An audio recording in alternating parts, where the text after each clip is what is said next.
Hello friends, today's topic is newly implemented tax reforms which is announced by our Prime Minister Shri Narendra Modi today on 30th August 2020.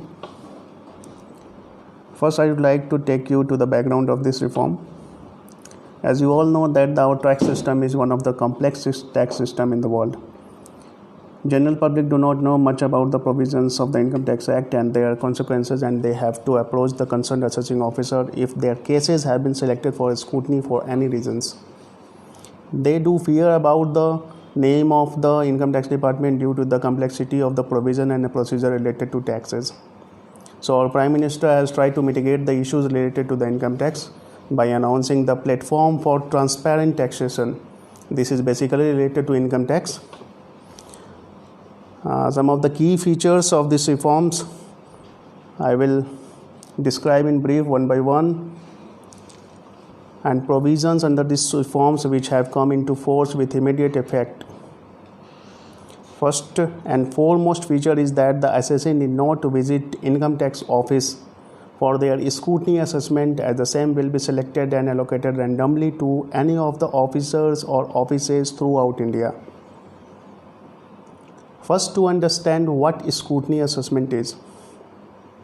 Every year, the Income Tax Department selects some of the cases of assessees under scrutiny for verification, as there are some mismatch in return of income offered and as per the transaction or audit report, etc., which are related to the persons. Earlier, the cases were assigned to the assessing officer of the territorial jurisdiction for verification, and the assessee used to communicate to such officers directly regarding the details of their income and related transactions. Now the same has been abolished and provisioned that the scrutiny will be selected centrally and also allocated to officers who will be out of that assessee's territorial jurisdiction for verification and making draft assessment order. And second one is all scrutiny cases will be selected through system using data analytic and artificial intelligence. As just I have told that the same will be selected randomly and also be allocated to the officers who are not the officers related to their territorial jurisdiction. Third point is abolition of territorial jurisdiction. As I have already told that territorial jurisdiction has been abolished. That means the assessing officer will entertain those cases which will be assigned by the National E-Assessment Center and which are not under their jurisdictional area.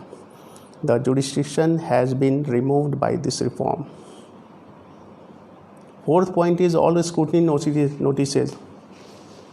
Scrutiny notices means the cases which has been selected under scrutiny. The notices will be issued centrally through National E-Assessment Center with DIN. DIN means Document Identification Number, which will be unique.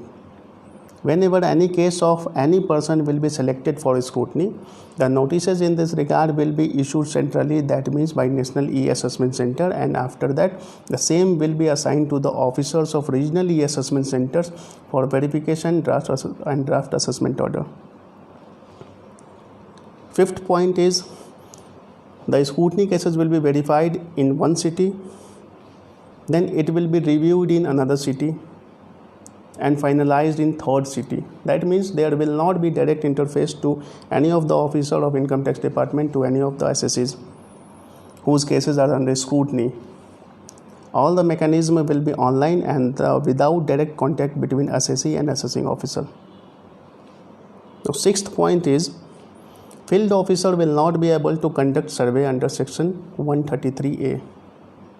This is also a major reform, where the field officer means who are posted in assessment section. Field officer assessment section, that means assessing officer, they may call income tax officer, assistant commissioner of income tax or deputy commissioner of income tax.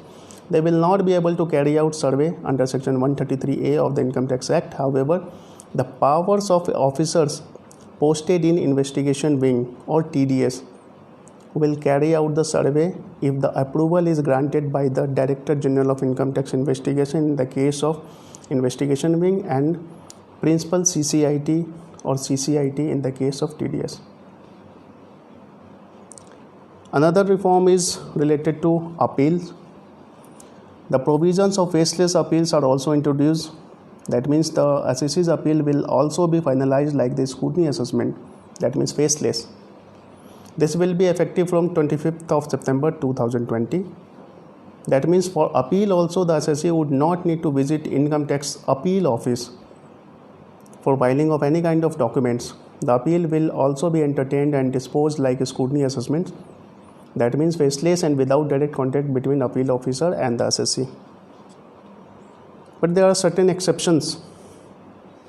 Like if the cases are related to serious frauds or sensitive cases or search matters or international taxation related matters, black money or Benami property related matters, the inquiry or verification will not be faceless. The same may be carried out as it was carried out earlier by way of search and survey under jurisdictional territory.